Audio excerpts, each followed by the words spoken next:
tiempo y que aceptaron la invitación que les hicimos para platicar sobre estos temas. La verdad es que ha sido una sesión muy rica en enseñanzas y en planteamientos. A mí me gustaría decir 2 o 3 cosas antes de darle la palabra. Creo que la más polémica de las que yo escuché en estas intervenciones es la que hizo Gustavo, declarando muerto al capitalismo. Creo que eso es algo, nosotros hemos trabajado sobre esa línea, platicamos incluso mucha de nuestra afinidad desde hace tiempo con planteamientos como los de Harvey, decía yo, la crítica del valor concursa a la cabeza, van en esa dirección, pero algo en lo que nos hemos metido en los últimos años y meses es que la muerte del capitalismo es algo que se tiene que demostrar, que no es algo que uno puede decir, ya se murió, porque en realidad el mundo sigue girando en esta lógica perversa de una sociedad que se devora a sí misma, una sociedad suicida, pero que sigue produciendo riqueza y poder, y ese es un poco el estudio en el que estamos metidos nosotros en el OLAC desde hace tiempo, pues, ¿no? Ese es un primer planteamiento. Algo que tiene que ver con lo que Armando nos decía, cómo conjuntamos las explotaciones. Armando, si ya la explotación de los trabajadores otros, no los orilleros como los llaman, sino los otros, los centrales, ¿tiene o no tiene pertinencia? Pertinencia, sí, porque en este mismo estudio que hacemos nosotros, pues vemos que ahí hay una de las grandes fuentes del poder capitalista, pues, ¿no? Ahí creo que hay un hueco que también necesitamos llenar, algo que tiene que ver con lo de Márgara. ¿Cómo se definiría ese hueco?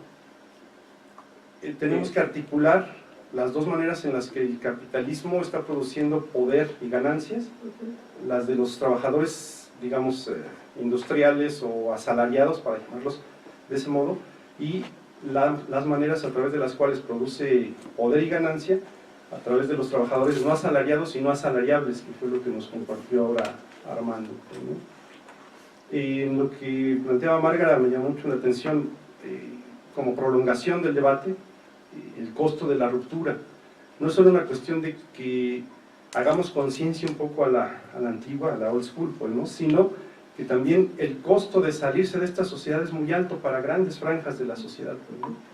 Y que somos completamente dependientes del capitalismo, particularmente los citadinos, y quizá no justamente por ese factor, es que los orilleros, como nos dice Armando, son quienes mejor están dando este combate, porque tienen cómo reproducirse, tienen bases propias, bases autónomas, pues, ¿no?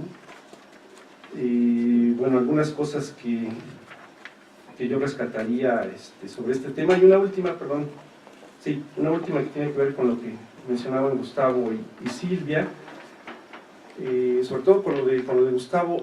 Yo me preguntaba cuando te escuchaba si ya no hay dialéctica, si el capitalismo está completamente muerto, ¿a qué responden estos? Yo ya para contrapuntear y meter debate, a ver si hacemos un poco de debate de olas, estos impulsos de vida, de tecnologías disruptivas que no tienen que ver con la ingeniería, sino por ejemplo con, por un lado, romper los límites del capital, exploración del espacio exterior, la clonación de la vida, la misma transformación de la manera en la que nos alimentamos, y pensar entonces cómo en efecto el capitalismo también está tratando de sacudirse esos obstáculos, pues, ¿no? A ver, sobre la provocación de si el capitalismo está muerto, en todo caso es un muerto muy poderoso todavía, ¿no? Porque lo tenemos que matar adentro de nosotros. No importa que esté muerto en relación a esa dinámica. Un poco yo pensaba, escuchándolos, ¿cómo se sostiene hoy el capitalismo? Se sostiene de nuestra propia debilidad, se nutre de nuestras propias contradicciones, se sostiene de nuestros estilos de vida y de nuestro conformismo. Ahí está agarrado el capitalismo. Entonces es un muerto todavía muy poderoso. ¿Qué nos toca? Digamos ya, para pasar un poco a ese otro lugar, que es el del día de mañana, pero podemos empezar hoy, ¿no? ¿Por qué no empezar hoy? ¿No? Bueno, no voy para allá, pero digo, ¿qué nos toca? Estilos de vida, ¿no? ¿Realmente estamos dispuestos, la mayoría de la población, a sacrificar el confort, el estilo de vida imperial que dice nuestro amigo, ay, se me acaba de ir el nombre. Bueno, el estilo de vida imperial que se reproduce en escalas, ¿no? Unir lo que está desunido, decía Silvia Federici, me parece básico, pero empezando por el trabajo manual e intelectual. Entonces todo el replanteamiento de campo-ciudad. Cuando hablamos de las estructuras comunitarias y de volver a, digamos, cuando Armando habla de esta libertad de los silvestres, de los que están allá, que todavía, ¿no? Cabras locas, ¿por qué? Porque todavía pueden decidir, ¿saben? Todavía tienen autonomía sobre sus propias vidas, aunque sean vidas precarizadas desde nuestro punto de vista. Pero yo decía, bueno, las mujeres y las luchas de las mujeres han logrado mucha autonomía, sí, pero es una autonomía acotada a digamos, la independencia en el estilo tal y como nos lo plantea la servidumbre del capitalismo, ¿sí? Estoy hablando de esta emancipación del trabajo, de mujeres que también nos hemos creído esta idea de que podemos nosotras solas hacer nuestro futuro, ¿no? Y frente a eso hay como una crítica incluso del feminismo, de algunos feminismos, hacia las mujeres en situación de comunidades, ¿no? ¿Por qué? Porque ahí la mujer se compromete primero con el entorno, y el entorno es el entorno social, y el entorno es la reproducción de la vida colectiva. ¿Por qué sentimos que una es más rica que la otra? Que en una hay más riqueza que en otra, que en una hay más autonomía que en la otra. ¿No estamos nosotros más empobrecidos? No podemos decidir ni si queremos un aeropuerto o no. No podemos decidir eso. Mientras que la vida comunitaria, sí, local, acotada, precarizada, tiene más medios, ¿no? Entonces, estilos de vida. ¿Cómo desmontar el estilo de vida imperial que se reproduce, ¿no? Y que fascina?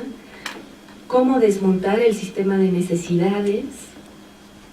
Yo pienso que sí, solo uniendo lo que está desunido.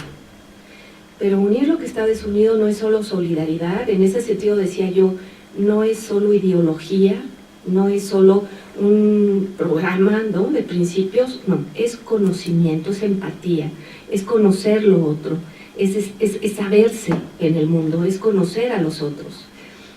Yo creo que solo así, cuando uno empatiza y ve lo que produce, por ejemplo, su consumo, lo que decía Silvia, lo que produce el consumo de todo lo que hacemos, con la pobreza y la necesidad de la gente que lo produce, ¿no? Solo así podemos afrontar el costo de las rupturas. Solo con una nueva noción de compromiso con el otro, con lo otro, con la naturaleza, con esos que están dándonos todo, porque es eso, nos están dando su vida, su trabajo, etc. Y no es una arenga moralista, es algo que va directamente a lo que se llama comunicación, información, que yo creo que ahí nos damos con, digamos, ese monopolio de la comunicación y de la información es algo que sí debemos de pensar en serio, ¿no? Una comunicación alternativa, pero que no sea marginal. O sea, quizá aquí de lo que estamos hablando es de revertir el centro. Sí, ir al centro, pero ir al centro con otras opciones, con otro conocimiento, con otra información, con la misión de unir lo que está desunido. Lo que más me gustó de la primera parte de la discusión de esta mañana es que parece que teníamos consenso muy completo en que se trata de lucha por la vida, que este es un momento en que por 1000 razones diferentes tenemos que luchar por la vida, y eso refiere a la vida personal, la colectiva, la naturaleza, la madre tierra y todo lo demás. Ahora, parece que apenas me atrevo a decir esto como si no estuviéramos de acuerdo a que le llamamos capitalismo. Es decir, hay buenas razones para saber por qué Marx nunca usó la palabra capitalismo. Yo me quedé en la etapa en que lo que él llamó modo de producción capitalista era un modo caracterizado por la utilización de los medios de producción comprando fuerza de trabajo. Ya eso yo le sigo llamando capitalismo. Y eso es lo que creo que murió porque llegó a su límite interno. Creo que lo que Jape ha demostrado es que no fue producto de nuestras luchas ese límite interno, sino que además de nuestras luchas y de muchos otros factores, el capital llegó a ese límite en los 90, se le extendió un poco con el sistema crediticio que llegó a su fin en este siglo. Entonces ese límite interno es insalvable y todo lo que hizo el capital para tratar de cambiarlo, no lo puede cambiar. Es un límite que realmente ha matado su capacidad de reproducción. Si dices, hay que demostrarlo, para eso se usó simbólicamente cortarle la cabeza al rey. Era innecesario, fue una crueldad innecesaria, si el rey ya estaba muerto. Pero se hace un acto simbólico para que la gente vea que está muerto. Y lo que pasa es que eso no se ha hecho, y yo no sé si tiene sentido hacerlo, porque lo que pasa es que ya se instaló, ya existe, en lugar del capitalismo, otro modo de existencia social. Otro modo que es el modo de despojo, este modo bárbaro que es el que estamos enfrentando, y lo que tendríamos que estar haciendo es cómo caracterizar a ese modo que efectivamente acumula distintas formas de riqueza y poder, pero ya no a la manera capitalista. Si ya no es la estrategia capitalista de acumulación, se acumula sin precedentes como nunca antes, pero no de la manera capitalista. Eso no es la acumulación que está produciéndose ahora, no es capitalista. Ese sería uno de los temas. Esto nos lleva directamente a una cosa que yo creo que es muy actual y antes de lo que tenemos que ver mañana. Hace que se han vuelto obsoletas muchas luchas que antes eran la clave. Es decir, y que producen resultados ambiguos. Cuando 3 millones de españoles salen a la calle a protestar, los obreros, y nos mandan el recado muy firme, hay algo mucho peor que ser explotado por el capitalismo, y es no ser explotado por el capitalismo. Por favor, denme mis cadenas de horas, no puedo vivir sin eso. Es decir, esa es la lucha tradicional, y es una lucha que piden los empleos que ya no les van a dar, porque ya no hay la posibilidad de crear. Este es un poco lo que nos exige cambiar muy sustantivamente. Hay todavía algunas luchas tradicionales que hay que seguir librando, pero fundamental, estamos en otra era, y esto implica que tenemos que tener otro tipo de luchas. Yo no sé si este seminario sea el lugar más adecuado de platicar algo de lo que sacó Armando y que subrayas que ese es el estilo de las dos maneras del trabajador industrial y los otros. Yo diría, para algunos de nosotros, esto lo ventilamos muy satisfactoriamente en los años 70, cuando se trataba de aquella célebre clasificación de campesinistas, proletaristas y desproletaristas en relación con los campesinos, y que se discutió amplísimamente. Algunos de nosotros pensamos... Esos maravillosos años 70. Sí, que habíamos demostrado que los campesinos eran proletarios tanto como los obreros industriales. 10 años después, hacia 85, se me ocurrió inventar una categoría que incluyera a los campesinos, a los informales urbanos y a todas estas categorías, una categoría que llamé trabajadores, tarifas eran trabajadores directos de la fábrica social, que eran, combinando la frase de Marx, de productores directos, pero ahora son trabajadores, para subrayar que eran trabajadores, estaban al servicio del capital, aunque fueran campesinos trabajando su parcela, aunque fuera un trabajador o un informal urbano que está trabajando en Tepito. Yo creo que esa discusión vale sin duda la pena reactivarla, pero que ya está hecha, ¿sí? Que, por cierto, la mayor parte de los elementos sustantivos de ese debate nadie quiso publicarlos, y valdría la pena quizás considerarlo su publicación. Hay un libro soberbio de Ann Lucas que se quedó hasta en inglés, porque nunca nadie quiso publicarlo, menos traducirlo, pero nadie quería publicarlo, y se publicó de manera escolar en Texas. Entonces, son textos sumamente importantes que valdría la pena actualizar, que son relevantes para la discusión actual. Pero yo creo que ese aspecto, con todos sus elementos técnicos, no es para que lo podamos discutir esta mañana aquí entre nosotros, ni es lo más importante para esto. Yo creo que una de las cosas que entonces dijimos, sí, creo que mi categoría de tradifas ya murió con el capitalismo. Sí, era la forma en que estábamos en la fase final del capitalismo. Esto era lo que estaba pasando con estos trabajadores. Su reproducción, la reproducción de las mujeres, de los campesinos, era una reproducción enteramente funcional al capital. Formaba parte sustantiva del funcionamiento del capitalismo, sin duda alguna. Creo que es lo que quedó demostrado en nuestra discusión de entonces. Creo que lo que comenta ahora mismo Márgara, que no quieren renunciar al estilo imperial de vida, ese estilo que caracteriza a mucha gente, es una de las cosas que creo que más debe preocuparnos, porque es el caldo fascista. Es precisamente como yo no quiero perder esto y lo veo en peligro y está objetivamente en peligro de que yo pierda ese modo de vida, pues ni modo, voy a aceptar que algunos allá abajo se jodan. Especialmente si tengo muy profundamente metido un racismo de mi condición mestiza, por ejemplo. Entonces, como soy mestizo, pues sí, se jodan los indios. Son pobres indios, pero se jodan. Yo no me voy a joder. Hace muchos años. Yo no estoy dispuesto a perder ese estilo de vida que tengo. Y están dispuestos a salir a la calle y con armas si hace falta para poder defender eso que tienen. Combinado con lo que ahora comentábamos con Armando, es decir, nostalgia, sin duda alguna, se está haciendo una fuerza social importante. Queremos regresar a ciertas formas anteriores.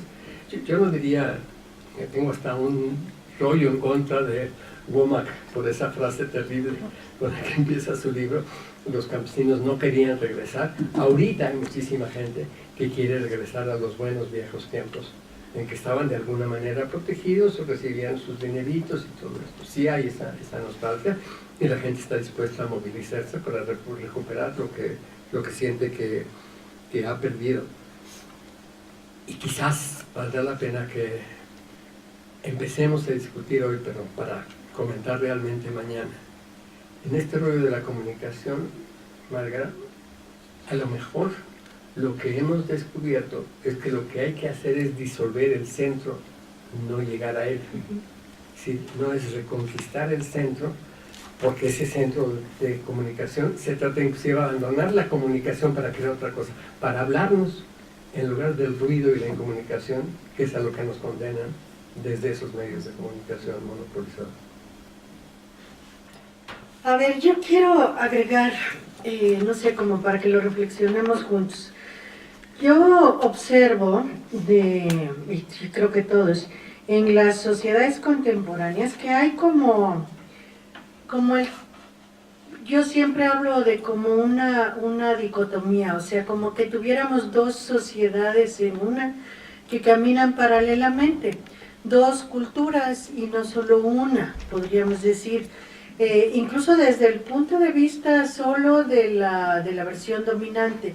Nosotros tenemos, igual que en la economía, el crecimiento de toda esta parte no reconocida, ilegal, etcétera, tenemos en la sociedad una cultura que le hemos llamado la cultura del narco en muchos lugares, pero que en realidad nos está definiendo algo que ha ido creciendo, digamos, estas generaciones que han ido creciendo ya alimentadas por la impunidad, por el, si se quiere, un poco el salvajismo de las no reglas, ¿no?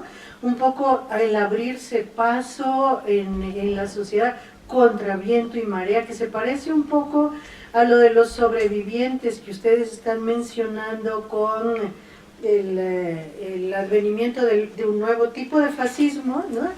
Pero que no necesariamente es lo mismo. Nosotros hasta en las cosas cotidianas estamos en confrontación de gente que tiene ya esa cultura, esa otra manera de pensar, ese irrespeto por los otros, o a lo mejor el respeto por su parte de la realidad, pero no por la otra. Y no son hechos aislados, no es un caso, ¿no? Es la mitad de la sociedad. En este país incluso de repente es hasta más de la mitad, yo no sé, ¿no? Pero todos esos niños que nacieron dentro de, o bien como niños de la calle, ¿no? Rechazados y que luego se incorporan a la sociedad de un modo pues muy perverso, porque además es con mucho sufrimiento y que ese sufrimiento lo lanzan contra el otro resto, que son los privilegiados que tienen pues de algún modo resueltas de otra manera las cosas. ¿Qué hacemos con eso? O sea, ellos nos hacen a nosotros, los judíos de este momento, en general. ¿Dónde encontramos los judíos del momento? ¿No? Ustedes mencionaban esto de, estamos en un proceso de fortificación de las identidades excluyentes como para poder a partir de ahí luchar por la sobrevivencia. ¿Cómo incorporamos esto al terreno de la lucha por la sobrevivencia? ¿Quiénes son en ese caso los sobrevivientes y quiénes quedan por el otro lado? ¿O cómo se da la disputa? Porque no peleamos igual. No peleamos igual, digamos, nosotros que un poco tenemos esta otra cultura más histórica, que los que han surgido en los últimos tiempos con esas nuevas culturas de la impunidad, del desastre un poco, ¿no?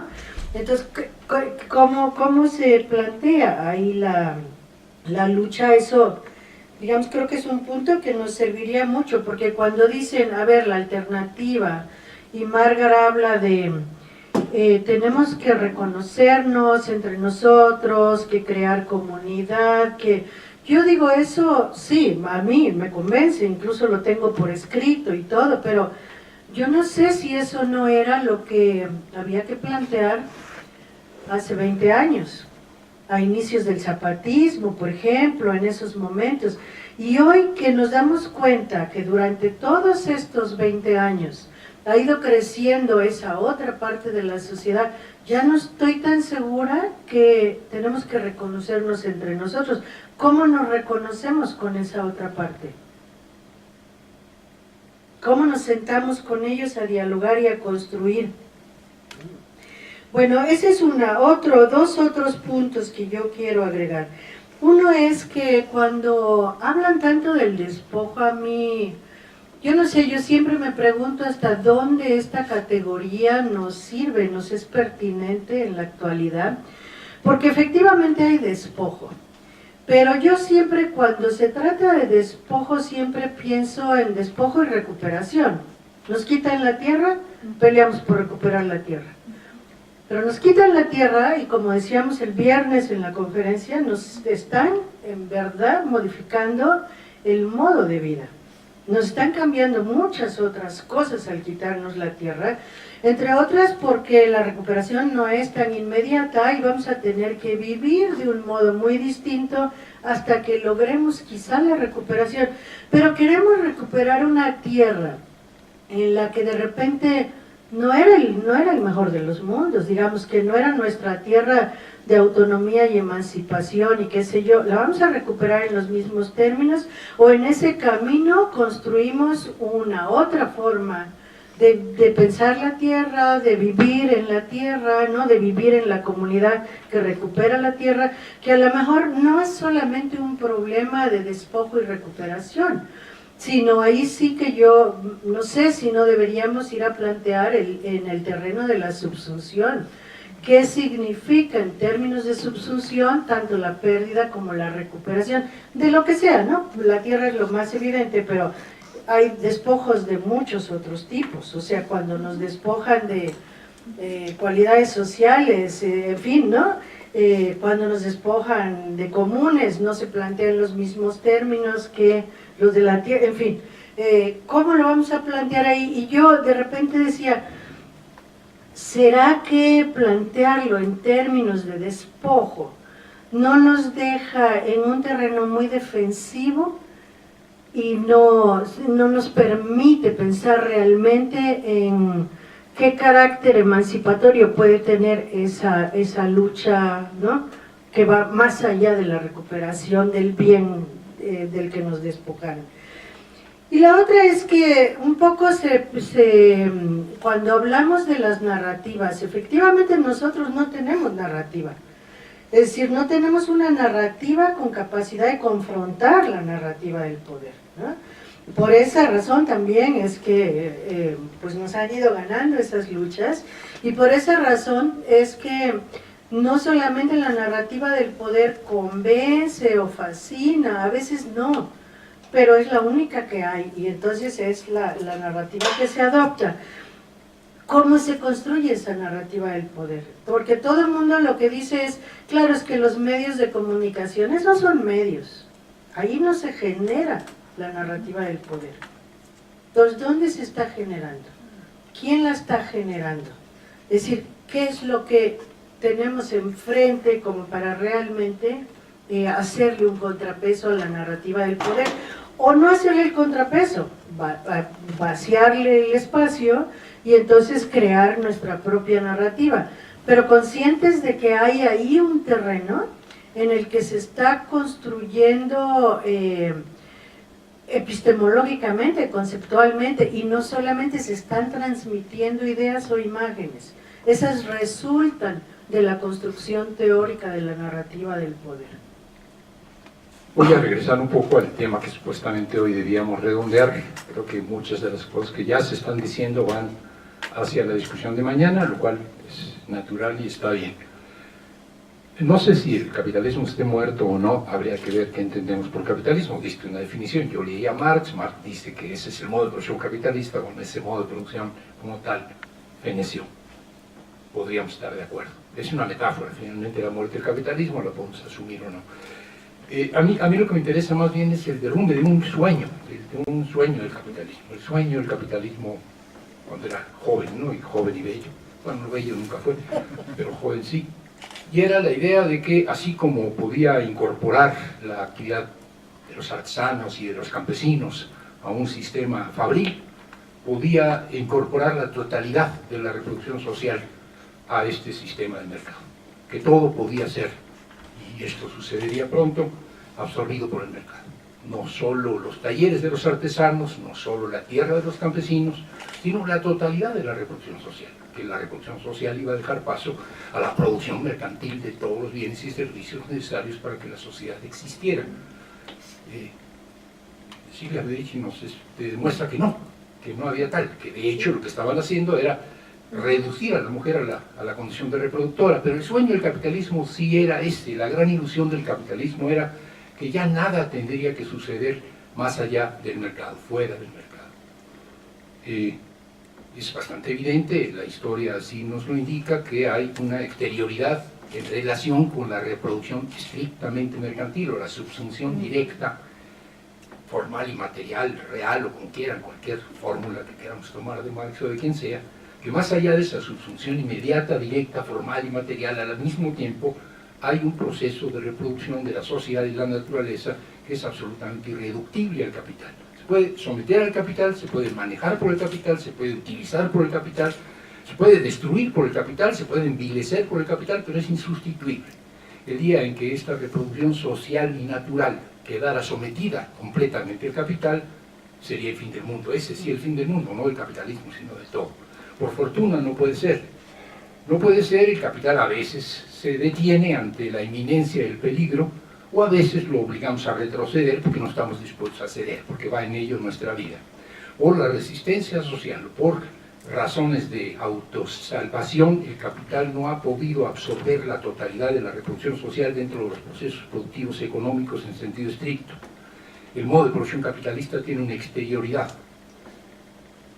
Creo que la segunda mitad del siglo pasado nos muestra una de las formas de inserción, de absorber la reproducción social, una parte de la reproducción social, el Estado. No las empresas propiamente, pero sí el Estado. La salud, la educación, la vivienda, etcétera, pueden ser asumidos por el Estado. Cuando menos en los países centrales. En nuestros países, en la periferia, bueno, el desarrollismo, que es una modalidad también de ese tipo de Estado interventor, que, como tú decías, allá afuera, creo, hace que pueda haber campesinos, por ejemplo, que son funcionales, de algún modo que las mujeres son funcionales, es decir, el Estado social, este Estado interventor de la segunda mitad, sobre todo del siglo XX, de algún modo cumple la profecía del capital, no directamente el capital de empresa, no directamente el capital productivo, pero sí su expresión estatal puede reproducir lo sustantivo de la sociedad, o parece poder reproducir lo sustantivo de la sociedad. Veríamos hasta qué punto. En todo caso, la ilusión ahí se cumple de un modo perverso. Con el neoliberalismo, para hacer grandes simplificaciones históricas, con los últimos años del siglo XX, esto se muestra la ilusión que realmente era. Los campesinos ya no son funcionales y la vida es objeto de lucro, la vida tiene que ser despojada, no para ser incorporada productivamente, sino para ser valorizada de manera inmediata, es decir, de manera rentista, no de manera productiva. El problema no es simplemente que sustituyas un cultivo por otro, el problema es que sustituyes los cultivos por la extracción. Y por otro lado, desaparece este elemento de reproducción social. Voy entonces al tema de la crisis. Creo que la crisis de la que estamos hablando tiene una dimensión estructural, hay una crisis estructural que tiene que ver con lo que ya sabíamos, desde la tendencia creciente de la tasa de ganancia hasta la falta de complementariedad entre las secciones de la producción, todos aquellos diagnósticos que se han hecho que tienen que ver con el problema de la reproducción del capital y de la acumulación de capital. Y esa crisis está ahí, la crisis recesiva tiene que ver con eso, es sobreproducción o subconsumo o lo que se quiera. Pero es una pequeña parte de la crisis, esa es la crisis estructural, la crisis civilizatoria. Los que hablamos de crisis civilizatoria hablamos de mucho más. Y este mucho más es básicamente la crisis de la reproducción social y no de la producción. Es el problema que está, lo ha dicho Silvia, pues estoy repitiendo palabras que he leído y que comparto. Frente a esto tenemos una discusión diferente. No es el problema de si el capitalismo puede todavía sustentarse en la producción y la productividad, o ya se está volviendo cada vez más especulativo y rentista, lo cual es cierto. Y dentro de estas rentas están las rentas que tienen que ver con la valorización de los bienes naturales escasos, lo cual además es suicida. O sea, todas estas descripciones que son absolutamente reales. Y la idea de que vivimos una gran depresión, no, una gran recesión, es decir, que pareciera que no va a haber ese crecimiento esperado, pero es el viejo diagnóstico de las crisis capitalistas mejorado. Creo que hoy tenemos una crisis civilizatoria, y la crisis civilizatoria tiene que ver con la naturaleza y con la sociedad, con lo que tiene la sociedad de reproducción social por fuera del capitalismo, por fuera relativamente, en donde el valor de uso sigue estando vigente, porque no es posible la economía del cuidado sin valores de uso, pues, por ejemplo, o la reproducción de la naturaleza, donde los valores de uso siguen presentes, porque no es posible reproducir la naturaleza si no hay consideración por los valores de uso. Y esto es lo que ahora está en crisis, esto es lo que está siendo excluido, esto es lo que está siendo, en todo caso, depredado y marginado, o saqueado, como quieras, no me importa. Si esto es así, entonces estamos hablando de mujeres y campesinos. Es una metáfora. No todos son mujeres. Yo hago mi propio quehacer. Yo soy mi propia mujer. Vivo solo. No estoy hablando de mujeres en ese sentido limitado. Estoy hablando de las que históricamente se les ha asignado esta dimensión de la reproducción social de la que tú hablabas, cuidar a los niños, a los viejos, cuidar la vida, y a los campesinos. Yo decía que los campesinos son las mujeres del mundo, en el sentido de que esta economía del cuidado se extiende a la dimensión estrictamente productiva, o que las mujeres son los campesinos del mundo. No me preocupa, si estoy en un ambiente así diré que los campesinos son las mujeres del mundo, y si estoy en una comunidad rural lo voy a decir al revés. En todo caso, ese es el tema que yo quería poner en cuestión, es decir, el punto de apoyo que nosotros tenemos, me parece a mí, no está en poner en crisis al sistema desde dentro, sino desde fuera. Así, dicho de manera sencilla. No estoy en contra de los movimientos obreros, para nada. Me parece que ojalá que tuviéramos en México, digamos que el hecho de que en Argentina haya movilizaciones de los sindicatos, pues es mejor a que no los haya. No es ese el tema. Y en Argentina no hay muchos campesinos, a pesar de los mapuches, de modo tal que más vale que los obreros se movilicen, porque si no estamos jodidos. Pero yo estaría apostando a otra cosa. Yo estaría apostando a la rebelión, pues, de los que hemos sido encargados de la reproducción social frente a un sistema que no solo es incapaz de reproducir la economía, sino que es absolutamente incapaz de mantener funcionando la sociedad. Esto es resistencia, en un cierto sentido, claro. Ahí, frente a la idea de que de que despojo es restitución, yo diría, el proletariado no tiene nada que perder más que sus cadenas y por eso es revolucionario. Los campesinos y todas las comunidades tienen algo que perder y por eso son revolucionarios, porque no quieren perder lo poco que les queda. Y si aceptan perder lo poco que les queda, nos jodimos todos. O sea, más vale que quieran defender lo poco que les queda. No basta con que se les restituya, hay que cambiar el mundo. Pero esta nostalgia, y esto será para mañana, algo tiene que ver. Bueno, resumiendo, ¿por qué yo empecé diciendo me interesa la explotación del trabajo no asalariado por el capital? Bueno, porque me interesaba mostrar cómo es que el capital subsume. No me gusta la palabra trabajo porque está cargada.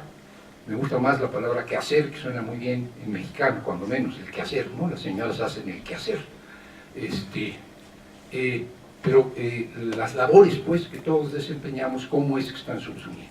Y son las labores que tienen que ver con la reproducción de la vida en la familia, en lo doméstico, lo cual se da en las ciudades, o que tiene que ver con la reproducción de la vida y de la naturaleza en las comunidades rurales. Y es esto lo que está hoy, creo yo, resistiendo, y es a lo que yo le apuesto, hasta por razones de, digamos, de empatía. O sea, me gustan estos marginales. Eso es. Gracias. Todos y todas de acuerdo con que lo que vivimos ahora no es un momento crítico y precisamente de ese conflicto del capital con la vida, ¿no? Yo creo que también asumir eso amplía la agenda alternativa en contra y amplía también el sujeto, ese plural y diverso que tenemos que construir, ¿no? Yo creo que al final ese es un punto de partida importante. Sí que, digamos, yo también veo más bien las continuidades del capitalismo histórico en este momento. La verdad es que tengo que dar una pensada a eso de la muerte del capitalismo, ¿no? Pero sí que bien muerto, bien con la necesidad de enterrarse, sí que de tener que enterrarlo, pues tenemos que pensar también en cómo hacerlo, ¿no? Ya salió también varias veces la importancia de lo cultural, la importancia pues bueno, de las subjetividades, como del relato, ¿no? Esa disputa de relatos. A mí me parece estratégico, es fundamental. Y es verdad que también, digamos, todos y todas estamos colonizados y colonizadas por el discurso del capital. Parece que nada puede existir fuera de la rueda de inversión, consumo, mercado y demás. Y realmente, pues bueno, pues eso es lo que se decía, ¿no? De que al final es casi peor no estar en esa rueda. Digamos, es la gran cuestión que tenemos que cambiar, cómo hacer ver, ¿no?, otra vida posible sin que tenga que pasar por ese filtro del flujo de producción del capital. Pero es verdad que a veces también, para no caer en la autoflagelación permanente de que no conseguimos, que no lo hacemos, que cómo consumimos, que cómo somos, yo creo que también hay que partir de la complejidad, sobrecomplejidad del sistema. Es decir, para nuestras mentes creo que todavía es muy complicado entender un sistema como este, que al final ha sabido expandirse a nivel global económicamente, ¿no? Que al final casi nos obliga a saber, hoy hablábamos en el auto, que los aguacates que consume en Nueva York pues Silvia, pues vienen de Michoacán, que pueden estar pues bueno, como muchas tierras del narco, ¿no? Entonces, digo, esas cuestiones que son complicadas de entender, o cómo entender también ante la desaparición de la soberanía estatal, o bueno, por lo menos su amputación en parte importante, pues cómo podemos enfrentar este sistema que está muy organizado globalmente, implantado regionalmente, tomado a nivel estatal y muchas veces también a nivel local, cómo desde nuestra organización, comunidad, movimientos, cómo enfrentamos toda esa bestia. Entonces, yo creo que también sí que es verdad que el tema cultural es complicado, y también creo que tenemos que entender que muchas veces pues, es realmente una cuestión pues, que tenemos que tener en cuenta, ¿no? Y a ese nivel yo creo que la disputa entre imaginarios, entre el imaginario del capital y imaginarios emancipadores en estos momentos, yo creo que la derrota la tenemos asegurada en términos generales. Quiero decir, no vamos a llegar en estos momentos, a no ser que vengan después nuevos shocks bien ecológicos cuando se agote realmente los recursos, ¿no? Y haya una paralización de producción, bien financieros como posiblemente que vengan. Yo creo que, digamos, la gran disputa puede estar perdida. Creo que lo que tenemos que centrar es en la segunda, es decir, ante eso que puede ocurrir, qué agenda proponemos, cómo lo proponemos y cuáles son las bases, ¿no? Y cómo ampliamos resistencias y cómo ampliamos espacios para otra forma de vida, ¿no? Sin tener, creo que, pensar que en estos momentos podemos convencer a la gran parte de la ciudadanía global de que este sistema muerto o falto de enterrar tenemos que pues que superarlo. Entonces yo no sé si eso vamos a llegar antes de grandes shocks, sino que después por lo menos tener esa respuesta preparada y luchar contra ese fascismo social, contra ese fascismo político pues que se está armando en estos momentos, ¿no? Y otra cuestión que también creo que es importante recalcar, y seguramente la repetiremos mañana, es como uno de los mecanismos por los que se genera esa, bueno, que el capitalismo se mantiene, pues sería esa proliferación de desigualdades, ¿no? Que cada vez son mayores. Vemos como, por poner un ejemplo también de allá del Estado español, ha habido un debate muy fuerte en Cádiz con una alcaldía de Podemos, pero incluso de la versión más de izquierdas, de anticapitalistas, en el que el municipio vive de, bueno, hay un paro tremendo en Andalucía, un paro en Cádiz del 35%, y hay una naval que construye barcos militares, ¿no? Que se los vende a Arabia Saudí. Ha habido un amago del gobierno del Partido Socialista de no enviar bombas a Arabia Saudí, porque sabéis que está bombardeando Yemen de manera sistemática. Pues han salido 6.000 trabajadores y trabajadoras y sus familias a la calle pidiendo al gobierno que le venda las bombas a Arabia Saudí, porque Arabia Saudí había dicho que como no les venían esas bombas, iba a parar la producción de 3 fragatas que se iban a emplear en lo mismo, ¿de acuerdo? Esa división, claro, al final ves un gobierno anticapitalista con trabajadores y trabajadoras seguramente sindicalizados y sindicalizadas, pero que se les pone la dicotomía de o con tu trabajo vas a matar o te quedas sin trabajo, ¿no? Entonces al final es una cuestión ahí, sí, pues eso es lo que se está generando, ¿no? Y cómo luchar contra eso yo creo que es una de las claves que tenemos que pensar bien, ¿no? Cómo construir ese sujeto plural y diverso, cómo articular de verdad la lucha anticapitalista, feminista, decolonial, ecologista y democracia radical. Yo creo que esas son unas claves que tenemos por delante, porque ahí, por ejemplo, y también no sé cómo se ocurrirá por aquí en América Latina, dentro de las izquierdas, la vuelta un poco a la identidad excluyente está muy presente y cada vez más presente, ¿no? Al final hay un libro que ha sido famoso ahora, La trampa de la diversidad, ¿no? En la que se atacaba sutilmente diciendo que pues, todos estos años de globalización en los que se había posicionado el tema feminista, el tema de colonial y demás, pues bueno, se habían quedado únicamente en el aspecto cultural, es decir, no se entendía, o esta gente no está entendiendo eso como una cuestión también de desigualdad muy fuerte, y entonces hay como un ataque muy fuerte a, digamos, a esa visión que yo creía que ya estaba siendo más hegemónica en las izquierdas, de intentar interseccionar agendas y sujetos, sino que más bien volvemos a lo contrario, o vemos como en Alemania hay una escisión del partido de Die Linke, precisamente diciendo que, bueno, que a lo mejor lo de los migrantes es demasiado, ¿no? Y entonces tenemos que sí proteger a nuestros trabajadores y trabajadoras, digamos, a ese varón blanco, burgués, heterosexual que está un poco en la cima de esa pirámide de poder, pero que quizá con todos no podemos, ¿no? Incluso en el Estado español, el propio Julián Grita y Monereo han sacado un texto también diciendo que, por ejemplo, que el gobierno de Salvini en Italia no era tan fascista porque había hecho un decreto de protección de los trabajadores italianos, no digamos, a pesar de que está expulsando expulsando migrantes en todas sus costas, y además está pues bueno, favoreciendo casi pues una dinámica en la que se están dando palizas a migrantes de manera constante en Italia. Entonces, estas cuestiones yo creo que para mí hace poco parecían como que las teníamos medio superadas, la verdad es que te vuelven ahora con una sensación de que todo lo contrario, que están volviendo muy fuerte, y que ese trabajo de la intersección y de ese generar esa clase trabajadora en sentido amplio pues es uno de los retos fundamentales, ¿no? Un diálogo, yo creo que es muy rico. Quisiera mencionarme algunas cosas que comentaron. Yo creo que lo que Anester trajo a la mesa es sumamente importante y lo debemos considerar. Por eso estamos en la violencia en que estamos, la cuestión del narco. Yo creo que cuando se acabó el arreglo entre el gobierno mexicano y los narcos, un arreglo que duró 150 años, en que era, ustedes pueden hacer su tráfico, que era sobre todo tráfico, y mantienen la fiesta en paz. Claro, dando una corta.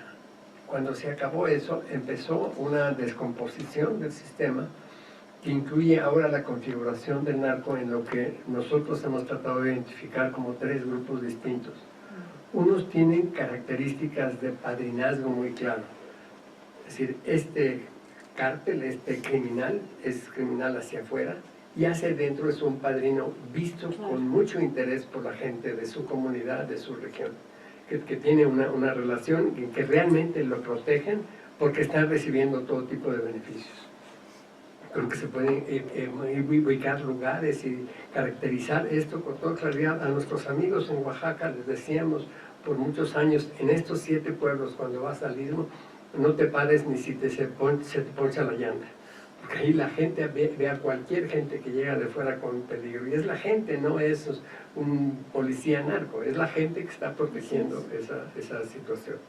Un segundo tipo de narcos son los que ejercen de una manera muy extraña una especie de liderazgo, ya no solo de una comunidad, sino de toda una región, con una inclinación manifiesta que dice nosotros estamos con la gente. El principal dirigente narco de San Luis Potosí, cuando va por allí Virgilio Caballero, le manda un recado explícito: estamos esperando a nuestro Pancho Villa, estamos listos para hacer la transformación.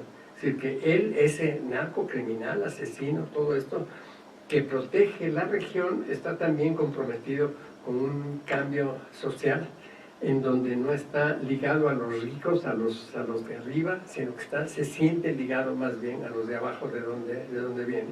Y está desde luego el tercer tipo, que son los criminales, asesinos, bárbaros, ¿no? que tenemos varios ejemplos en muchas partes.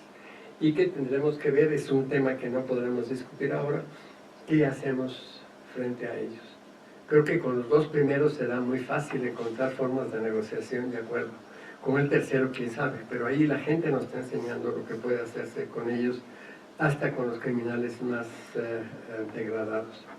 Un segundo aspecto que quisiera comentar de lo que también dijo según yo según Jape, llegó a su límite interno el capitalismo.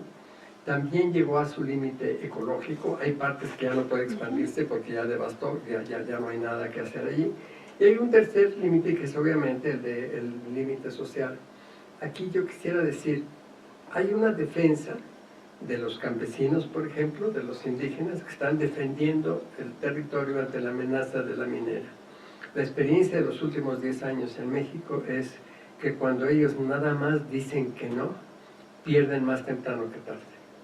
Cuando se dicen no queremos la minera, no queremos la minera, el gobierno tiene formas de convencer a unos, sobornar a otros, dividir a la comunidad, y al cabo de un tiempo la minera es aceptada y está solicitada por la gente. La forma en que triunfan, en que realmente resisten, es cuando al mismo tiempo que dicen que no, tienen un sí que decir. No es el regreso a algo que tenían antes, sino decir, en lugar de minera vamos a hacer tal otra cosa.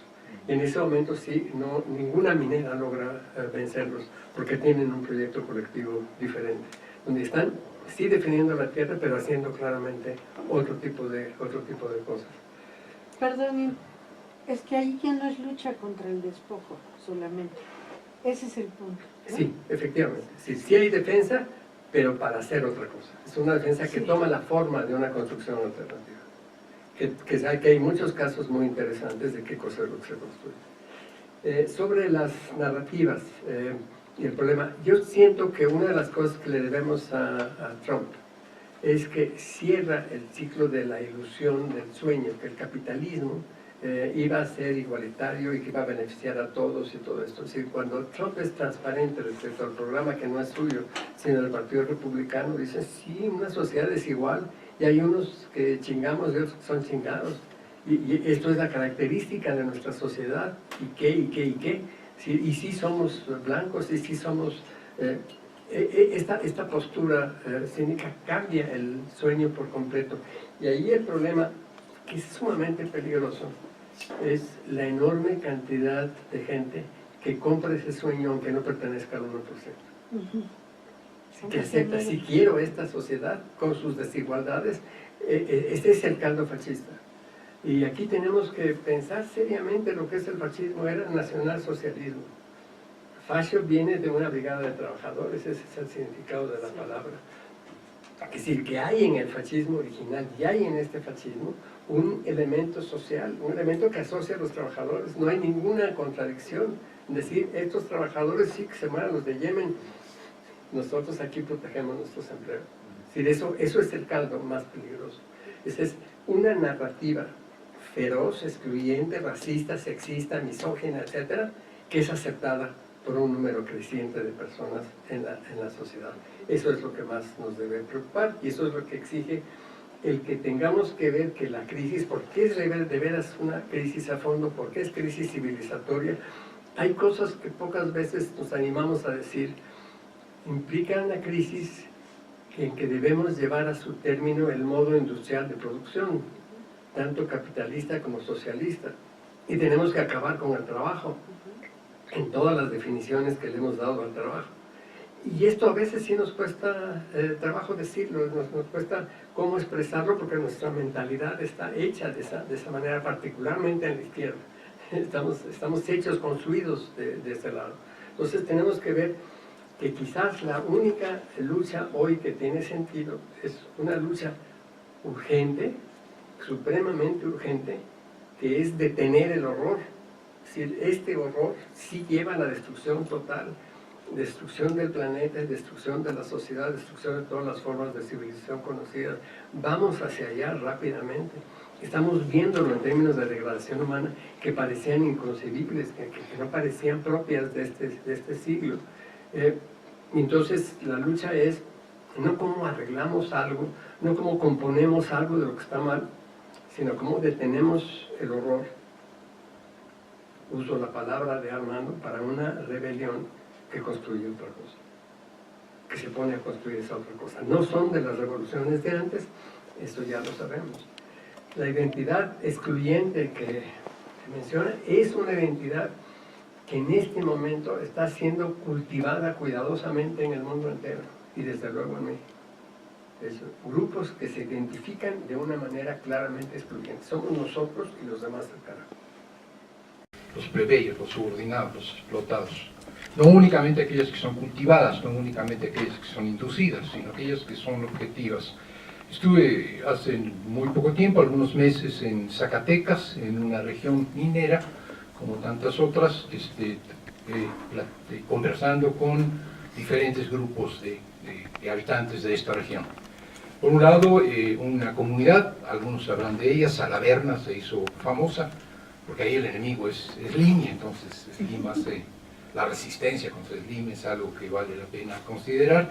Es una mina no a cielo abierto, es una mina subterránea de socavón, de oro, y arriba hay un pueblo, o había un pueblo, y este pueblo ha sido arrasado prácticamente por la mina que metió motoconformadoras. Quedan 10 o 12 familias todavía, y con algunos de ellos platicabas mientras caminabas entre la iglesia de Ruida, el Palacio Municipal de Ruido, y en el suelo los libros de la biblioteca abiertos todavía, moviéndose las hojas, o sea, dramático, ¿no?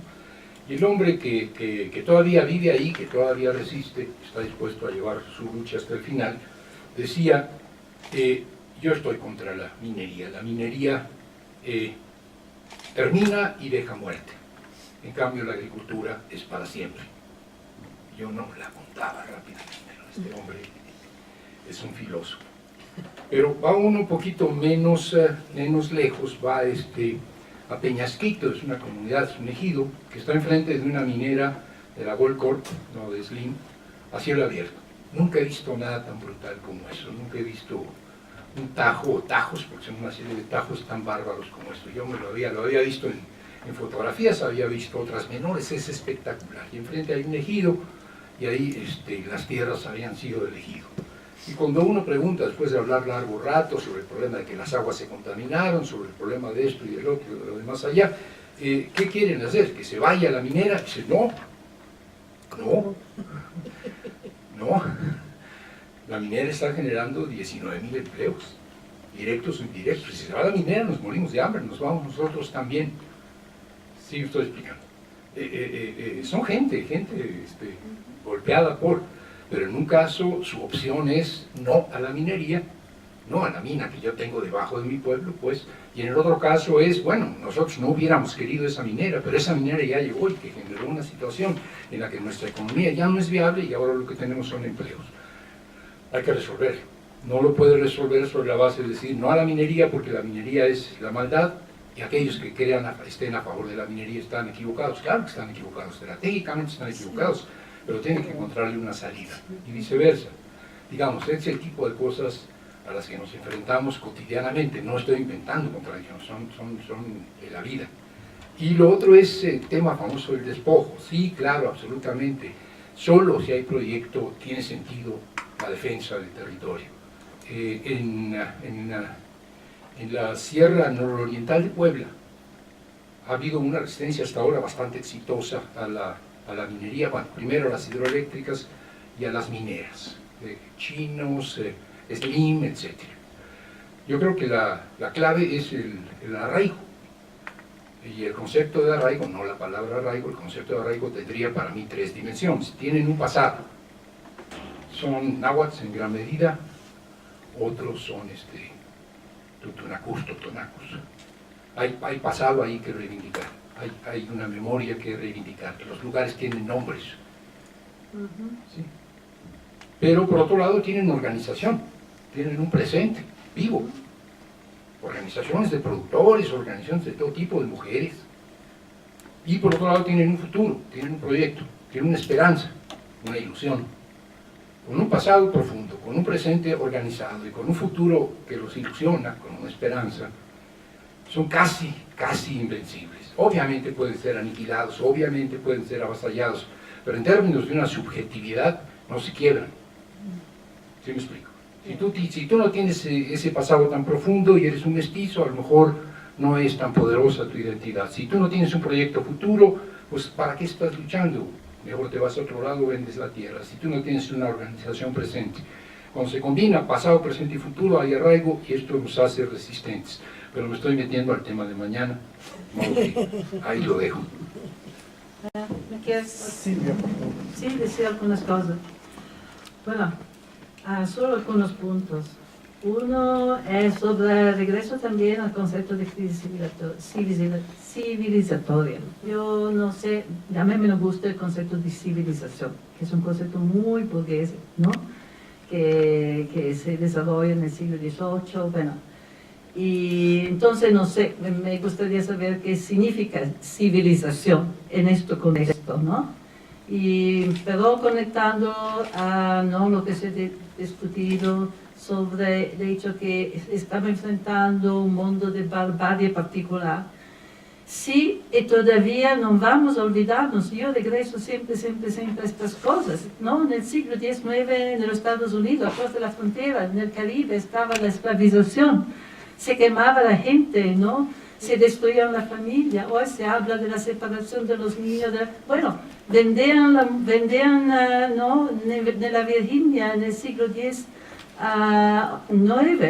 ¿no? En los años 1840, 50, ¿no? Se ha creado una industria basada sobre el viol de masa de las mujeres esclavizadas para obligarla a producir niños y niñas por el mercado. Entonces yo creo que hoy conocemos la barbarie, es más evidente porque vivimos en un mundo en el cual la información, la organización de la economía, de la sociedad, no circula más, y a través de la inmigración también, circula más la conciencia, ¿no? Y también porque hay una expansión real de la relación capitalista, hay una expansión real. Bueno, yo no sé si el capitalismo está muriendo o no, ¿no? Un dado que puede parecer limitado porque es muy económico, es que, ¿no? la tasa de crecimiento es muy baja. En Europa, por ejemplo, se llora, los capitalistas están llorando de toda manera porque no son capaces de reactivar una acumulación, ¿no? Que como lo pide necesario. Pero también están otras cosas que yo no sé si se va a discutir. La China, ¿no? Fábricas de 300.000 obreros y obreras asalariadas. Yo no sé, no conozco bastante, entonces me parece que hoy, pensando el futuro global del capitalismo, no se puede olvidar lo que se está pasando en China, en Vietnam, en India, etcétera, etcétera. Yo no conozco bastante, entiendo pero, ¿no? Entonces esto sí. Y sobre la temática del despojo, ¿no? Bueno, cuando se habla de despojo, se habla siempre de un despojo no solamente económico de la tierra, del agua, se habla de relación social, y también no hay lucha contra el despojo si no hay un proyecto, si no hay entramados comunitarios como no era. Entonces, yo creo que esta categoría ha sido importante, ¿no?, para mostrar que el capitalismo, una de las estructuras, la estructura fundante del capitalismo es de no despojar, eliminar cualquier medida de reproducción que la gente tiene, que esto es el fundamento, que todas las veces que el capitalismo en crisis regresa a esta herramienta, a esta arma, ¿no?, de empobrecerte, de hacer que tú no tienes nada para imponerte forma más intensa de explotación. Por eso que se usa tanto, ¿no?, porque hemos visto que la nueva reestructuración de la economía global se ha fundado exactamente sobre esto, ¿no? Esta gran guerra contra la medida de reproducción, una guerra que se ha hecho de tantas maneras, con el ajuste estructural, con los narcotraficantes, con los paramilitares, y todavía, ¿no?, ha sido finalizada, ¿no?, al punto de racinar millones de personas, ¿no?, de sus tierras y mandarla al mercado laboral, Entonces esto me parece importante. Y también el concepto de democracia, ¿no? Hoy el capitalismo siempre más deja la cara democrática, ¿no?, abiertamente. También porque no hay el comunismo, no hay la Unión Soviética, ¿no? Se han intentado hablar del triunfo del capitalismo. Entonces, la amenaza de un otro sistema, no hay, entonces pueden, sí, ¿no? Y todavía es importante no olvidar que la democracia siempre ha coexistido con la esclavitud, ¿no? El siglo XVIII, en el cual, ¿no?, se proclama la Revolución Francesa, la igualdad, la fraternidad, todas estas cosas, ¿no?, las herramientas de la política burguesa. Es el siglo de mayor expansión de la esclavitud en el mundo, ¿no? Y bueno, hoy cuando miro lo que se pasa en México con el narcotráfico, bueno, es la historia de la Italia en el periodo después de la Segunda Guerra Mundial, desde Roma hasta la Sicilia, ¿no? Ha sido completamente dominada por un régimen de narcotráfico. La mafia, la dicha mafia, es exactamente lo que se pasa, ¿no? Claro, con mutaciones, porque en los años siempre han empezado a tratar de armas, prostitución, ¿no? Se han expandido, ellos mismos se han modernizado. Pero el hecho de obligarte, cualquier profesionista, ¿no?, pequeños agricultores, a pagar, mismo la palabra, el pizzo, es una palabra italiana que yo creo que han, ¿no? Entonces yo creo que es importante, sí, ver el nuevo, pero no perder de vista, ¿no?, que es, sí. Y bueno, por final, yo creo que somos todos de acuerdo que la alternativa, ¿no?, sale de las luchas para crear nuevas formas de autonomía. Y que hoy lo que son capaces de tener tierras, acceso a agua, bosque, etc., son lo que son de la posición más eficaz para empezar este proceso de autonomía. Y también los que no tienen alguna alternativa del fuera que el capitalismo continúa a producir. Trabajando los temas y los argumentos de la crítica del valor, algo en lo que nos metíamos y que usted es maestra en ese campo de meternos en dificultades, es cómo transitamos de la gran abstracción que nos señala que alcanzamos los límites del capitalismo y nuestra realidad, por ejemplo lo que evocaba ahora Silvia, China, armando con los campesinos, estudiando, y ese es el segundo punto, estudiando el empleo mundial. Algo que nos llamaba mucho la atención son los millones y millones de campesinos que aún son susceptibles de ser proletarizados, particularmente China e India, las dos grandes potencias demográficas, y que es oxígeno directo para el cadáver vampiro del capitalismo, pues, ¿no?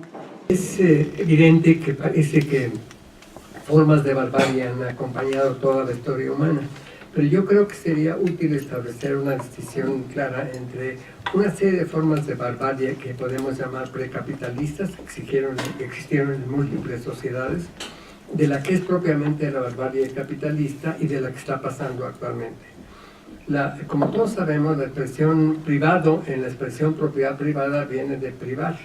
El capitalismo nace de privar a alguien, de un despojo de alguien. El cercamiento de los commons, de donde nace el capitalismo, es te quito lo que tienes y al quitarte esto que tienes, voy a poder crear algo mejor que lo que tenías. Esta es la tesis capitalista y la formación del capitalismo. En el curso de la evolución del capitalismo se cometieron sin duda todo género de actos bárbaros, desde esos de la Enclosure of the Commons, que les quitaron una forma de vida a millones de personas. Y siguieron cometiendo actos bárbaros, y todo el proceso de colonización incluyó muchas formas bárbaras, pero que estaban, digamos, de alguna manera justificadas, explicadas, o formaban parte de una lógica de este acto de barbarie, lo convierto en algo que es mejor, que es un hecho superior, una forma de producir superior a la que existía antes.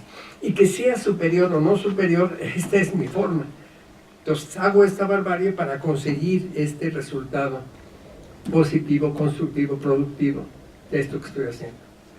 Lo que estaríamos ahora diciendo es que esta barbarie de hoy no tiene ese sentido ni esa justificación, que es estrictamente destructivo, que no lleva a ninguna parte, que es una forma, como dice Hape, autófaga, que es una sociedad que se devora a sí misma, se autodestruye. Utiliza un mito griego para ilustrar este ejemplo de una sociedad que se autodestruye. Estaríamos hablando de esa forma en que inclusive el que destruye para un beneficio personal no es un beneficio para que esto permanezca, para que esto pertenezca a una nueva manera de ser. De alguna manera saben que están destruyendo y que no tiene remedio lo que están haciendo. Pero ya no es esta la reflexión que está de por medio. Es una inercia, es una lógica destructiva, incontenible, que parece hacer posible distinguir esta barbarie de otras barbaries que pueden tener esta misma lógica, pero que son circunstanciales o marginales. Yo creo que es muy importante recordar esto de la democracia. La democracia se inventa en Grecia y toma su forma moderna, que se hace modelo universal en Estados Unidos. Es allí donde se forma este modelo universal de democracia. Se trata de dos sociedades, no solamente con esclavos, sino que son racistas, misóginas y violentas. Y entonces la pregunta seria que no nos hemos hecho es si no hay algo inherente a la democracia que lo hace infaltablemente racista, sexista y violenta. Es decir, que está en el diseño mismo del sistema, que no es un problema de un error del camino, es decir, que se torció de alguna manera, sino que es así desde que nació hasta hoy y no ha dejado de serlo, aunque a veces se disimule y parece que tenga un aspecto mejor. Yo creo que mañana podremos discutir un poco más. Hape dice, me dicen cuál es tu propuesta, haces tu análisis es muy bueno y todo esto, y qué cosas es lo que propones, y defiende la idea de tenemos derecho a hacer teoría, no necesariamente tenemos que proponer la solución, y hace una serie de críticas de todos los que inventan las soluciones. Yo creo que independientemente de que respetemos esta dimensión de Hape, que efectivamente en todos sus escritos y en cursos no hay una propuesta de qué hacer, hay insinuaciones, hay un cierto desliz hacia una propuesta, pero en realidad es una crítica sistemática de todas las propuestas existentes, de todo lo que está haciendo la izquierda y de todas las propuestas alternativas de derecha y de izquierda, y de su análisis. Pero quizás mañana podríamos hacer una peculiar combinación, más que combinación, yuxtaposición de Hape y los zapatistas para encontrar salida. Me gustaría decir que la democracia necesita la ilegalidad, necesita la desigualdad, necesita su contrario. Exactamente porque como el capitalismo no se sustenta, se crea, se sustenta, se desarrolla, destruyendo la medida más fundamental de reproducción que las personas tienen, ¿no? Siempre el desarrollo del capitalismo debe crear poblaciones que no tienen derechos, que no tienen forma de sustentamiento, entonces siempre debe usar la violencia para desarrollarse y tanto más debe presentarse como democrático, tanto más necesita forma, ¿no?, de coerción y de, ¿no?, producción ilegal, ¿no? La ilegalidad es consustancial, ¿no? Es una parte integrante, precisamente necesita como que debe presentar una cara democrática, también debe ocultar, ¿no? Debe ocultar, por ejemplo, a los trabajadores, a las poblaciones europeas, lo que se pasaba en el colonialismo, lo que se pasaba en África, los masacres, ¿no?, etcétera, etcétera. Esto me parece importante, que es consustancial del pasado en el presente, que la producción de gente que no tiene nada sin derecho es como se dice, el hilo rojo que conecte toda la fase del capitalismo hasta ahora. Sí, a ver, yo quería intervenir en dos puntos. ¿Qué entendemos por crisis civilizatoria? ¿Qué entiendo yo? Pues justamente una civilización fundada en el capitalismo. Y la crisis es la ilusión del capitalismo, de la modernidad capitalista. La idea de la industrialización, del crecimiento infinito, la idea de la depredación de la naturaleza, la idea del dominio sobre lo otro. Creo que eso es lo que está haciendo crisis. Cuando hablamos de crisis civilizatoria, yo creo que estamos hablando de eso, de que finalmente se devela, digamos, esa contradicción fundante, inherente en el modelo de reproducción, que ha tenido toda esta narrativa y toda esta ilusión, ¿no? No solo de integración, sino de mayor riqueza, de libertad absoluta. Todo esto es lo que está en crisis. Yo iniciaba diciendo, hoy sabemos más de eso, pero las contradicciones también son más profundas. ¿Por qué? Porque las subjetividades son diversas y hay subjetividades que efectivamente no, digamos, se contraponen unas a las otras, ¿no? Pero ¿qué hacer ante esto? O sea, digamos, hasta aquí estamos describiendo, y lo que nosotros necesitamos, creo, es empezar a discutir cómo esto se sostiene, porque todos estamos implicados. O sea, yo estoy de acuerdo con el análisis de Armando diciendo que de alguna otra manera es solo en la existencia de los desesperanzados en los que nos es todavía posible tener esperanza, ¿no, Benjamin? Y sí, mujeres y campesinos, jóvenes también, hoy, sin futuro, ¿no? Es más de la mitad de la población del mundo, ojo, ¿no?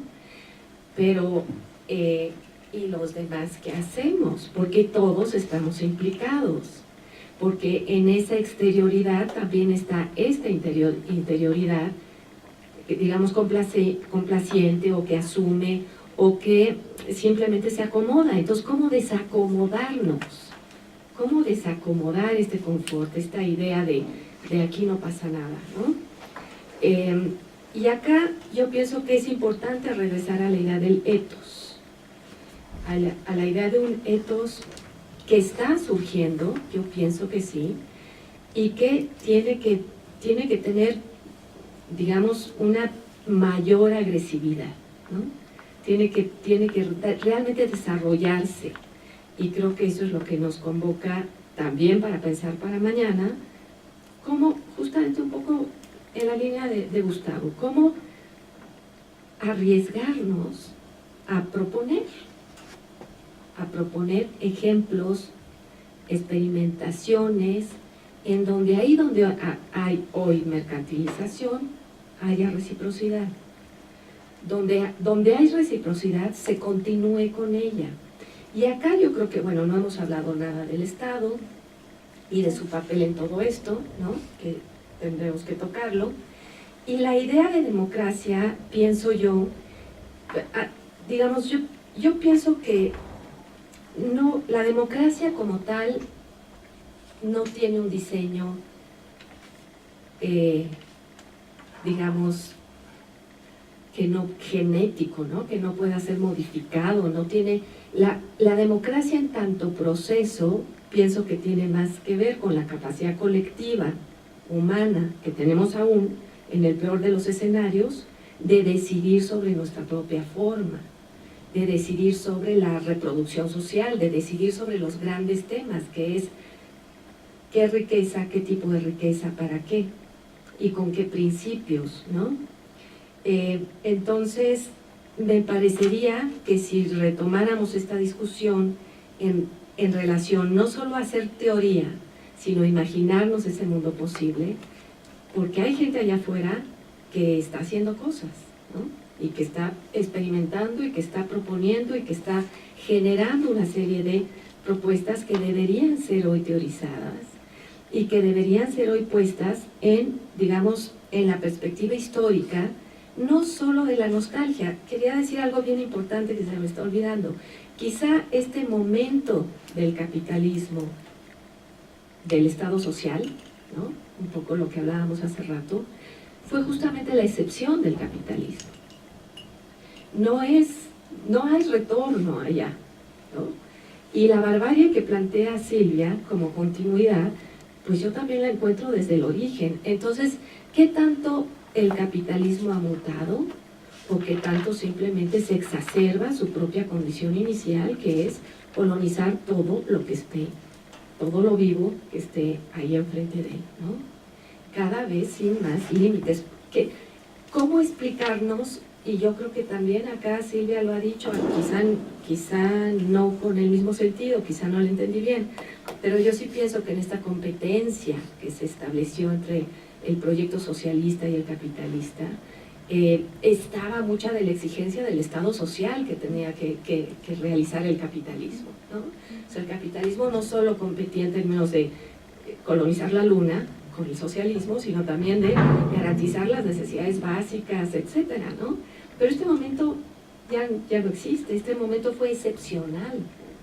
Hoy estamos frente a la depredación clara y llana y justamente frente a la defensa de la vida. El último punto que tocaba Márgara tiene que ver con este asunto de las continuidades o exacerbaciones dentro del capitalismo, ¿no? Sí, por supuesto que, digamos, la guerra es consustancial al capitalismo, ¿no?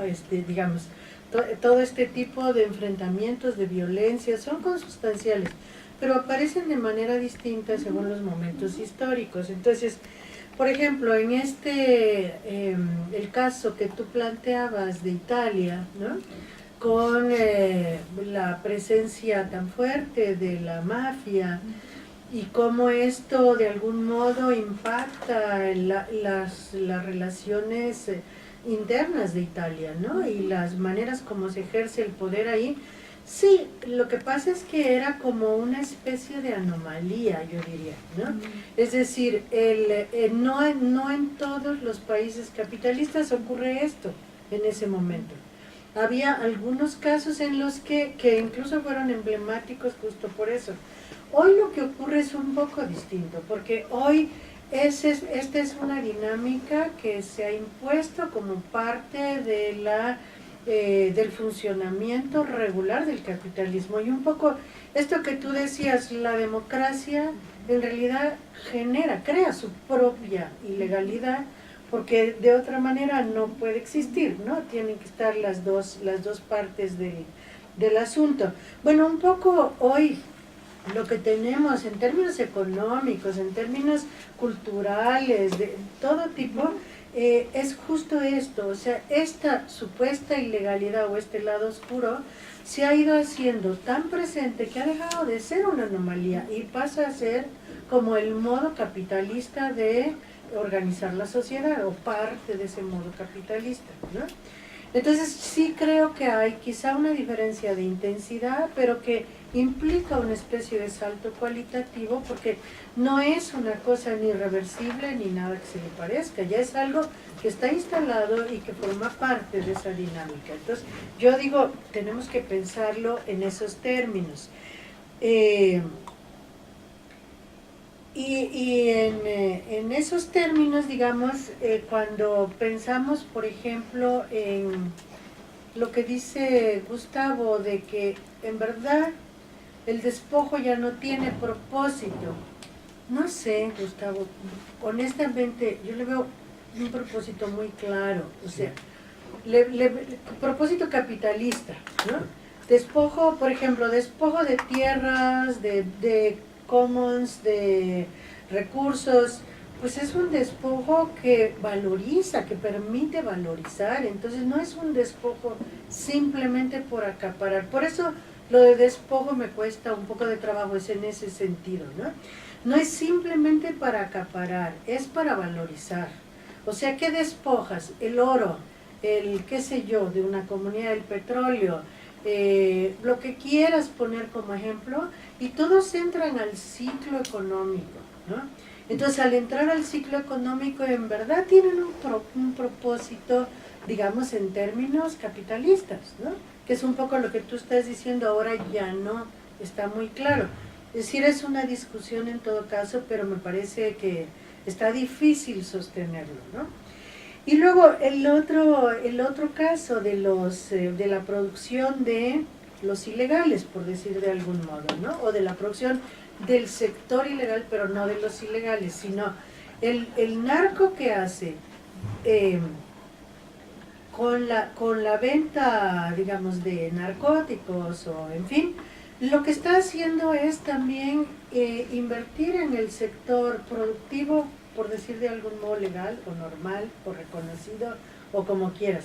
O sea, los narcos lo que tienen es una cantidad de empresas productoras de camarón, de lo que se te ocurra, que están valorizando de algún modo capital, de algún modo, porque tiene sus reglas también particulares.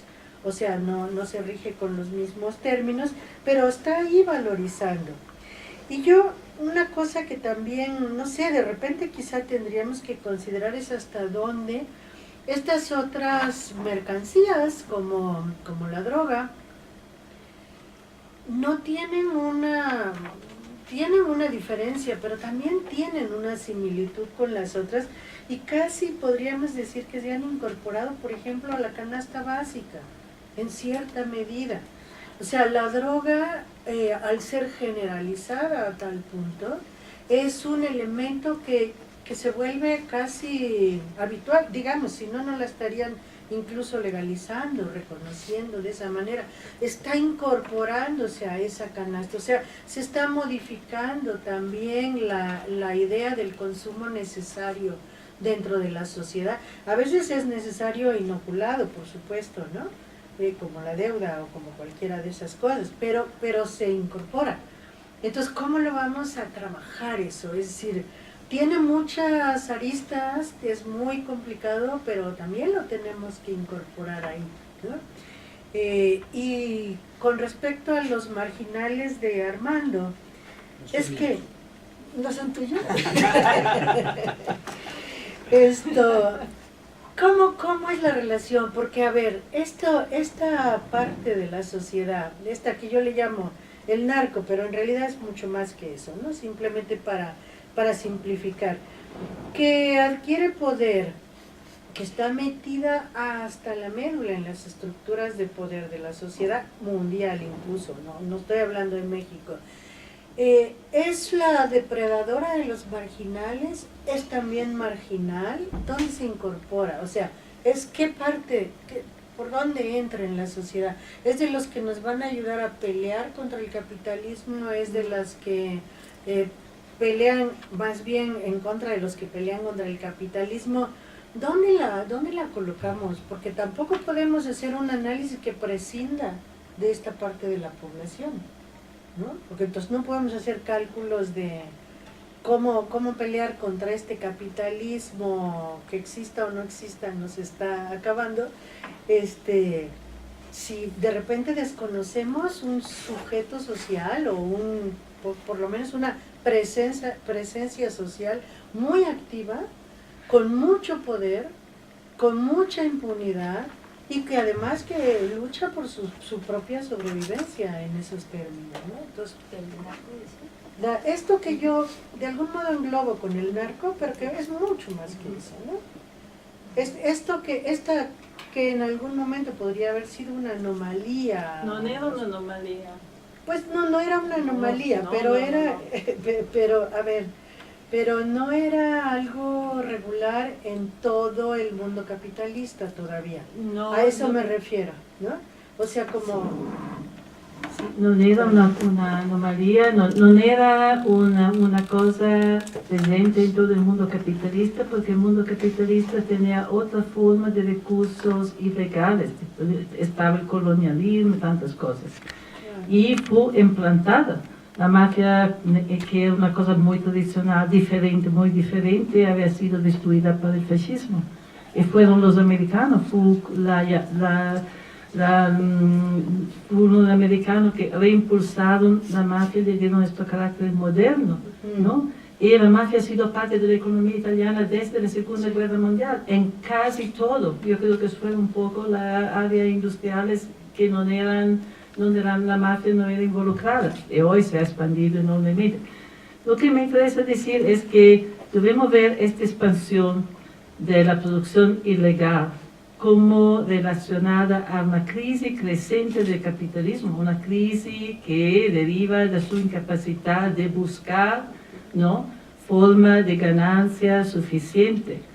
Y por eso no es para mí un accidente, ¿no?, que la expansión del narcotráfico hay, ¿no?, en México, después del 1982, después de la justicia de la grande crisis del 82, el NAFTA, ¿no?, cuando siempre más hay esta deuda del Estado. Bueno, entonces yo creo que se debe conectar con dos elementos. Uno, con la crisis de la ganancia, que es real. Lo otro es con la contrainsurgencia, ¿no? Que la mafia en Italia ha matado los activistas, los campesinos que buscaban la tierra en los años del periodo después de la guerra, la grande ¿no?, lucha por la tierra, por recuperar la tierra, fue destruida, ¿no?, por la mafia. Entonces yo creo que estos son los dos, ¿no?, que son parte, sí. Que la historia nos ayuda bastante a no transformar todo lo que descubrimos en el presente en una extraordinaria y terrible novedad, incluyendo la muerte del capitalismo, que según esta versión ha muerto varias veces y resucita.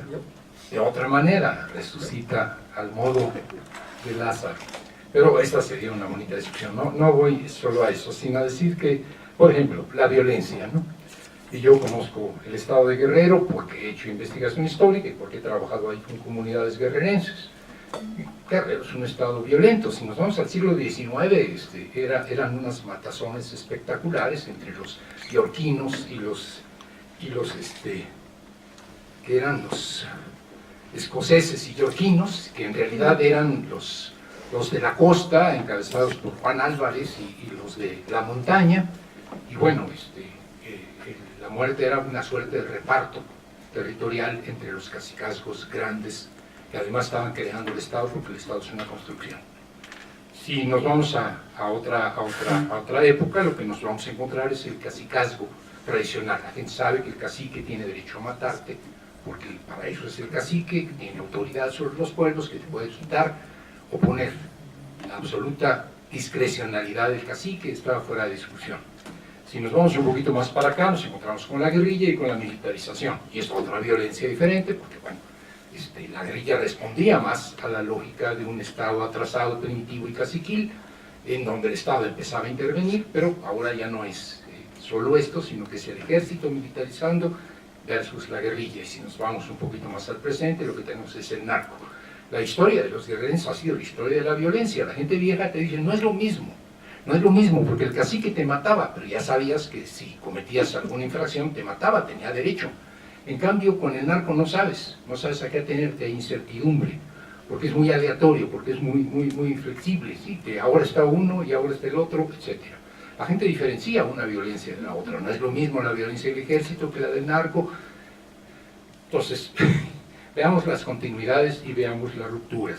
Y sobre este asunto de que en verdad el capitalismo de hoy es el de la necropolítica, en Mbembe lo que él está diciendo es, la muerte es el fin, de la violencia, ya no es el medio. A mí me parece razonablemente discutible. Yo creo que la violencia sigue siendo un medio para ciertos fines que tienen que ver con la acumulación, y que el despojo también es un medio para fines que tienen que ver con la reproducción y valorización del sistema. En todo caso, lo que hoy estamos viendo aparentemente es una suerte de violación extrema de todos nuestros derechos, de violación, de empobrecimiento extremo de nuestra vida, de acoso, de encierro, ¿no? Pero yo creo que eso habría que contrastarlo con el hecho de que habíamos adquirido derechos que nos están quitando. No históricos, no ancestrales, sino que los habíamos adquirido. Digamos que la segunda mitad del siglo XX fue una mitad del siglo XX, como decía Gustavo, bastante alentadora. Bueno, teníamos pelo y negro, entre otras cosas. Pero también fue la época en la que de algún modo se conquistaron derechos, se reconocieron derechos, se transformaron en leyes algunos de estos derechos, en alguna medida también en la periferia, en alguna medida también entre nosotros. Y los últimos 30 años del siglo pasado, y lo que llevamos de es la contracción, la negación, la aniquilación de estos derechos. Es decir, habíamos ganado algo y lo estamos perdiendo. Yo creo que la lucha hoy no es una lucha por la vida desde el punto de vista de la vida desnuda, de que simplemente nos resistimos a morir, nos resistimos a perder lo que habíamos logrado, nos resistimos a perder las libertades que habíamos adquirido, nos resistimos a perder los derechos que habíamos conquistado. ¿Por qué en México la resistencia de las comunidades al despojo del territorio es muy poderosa? Bueno, hicimos una revolución. Esta revolución significó el reconocimiento del derecho a la tierra para las comunidades indígenas y campesinas. Este reconocimiento de la tierra se desarrolló a lo largo del siglo XX y termina en efecto con el neoliberalismo, con una serie de leyes que simbólicamente y políticamente, digamos, jurídicamente, lo restringen. Pero la gente no se enteró de que Salinas modificó el artículo constitucional. La gente sigue sintiendo que tiene un derecho histórico a la tierra. Y ese derecho histórico a la tierra lo defiende. Si no tuviera ese derecho histórico, de todos modos defendería el territorio, y de otra manera. Lo único que estoy diciendo es que el acoso al que estamos sometidos es un acoso de ciertos derechos que hemos adquirido, históricamente y a través de la lucha, y que han sido reconocidos y que hoy están siendo negados. Es decir, una y otra vez digo lo mismo. La gente es revolucionaria y se resiste porque no quiere perder lo que tiene. Esta idea de que el proletariado es el único verdaderamente revolucionario porque no tiene nada, me parece que es una idea bastante improductiva. Lo que estamos viendo hoy es que la gente resiste porque no quiere perder lo poco que tenía, el derecho que había adquirido con su lucha, con su movilización. Y esto es importante, es importantísimo. No creo que tengamos que negar el pasado, pues, en el sentido, conquistamos este derecho, lo queremos restituir. La gente sale a la calle y dice, Zapata vive y la lucha sigue. Es decir, lo que te está diciendo es, ya hicimos una revolución, no nos van a echar para atrás lo que logramos con esta revolución. Por ahí va un poco la idea de qué es lo que está moviendo hoy las resistencias, y bueno, para variar, creo que ya todo lo que decimos tiene que ver con mañana y no con hoy.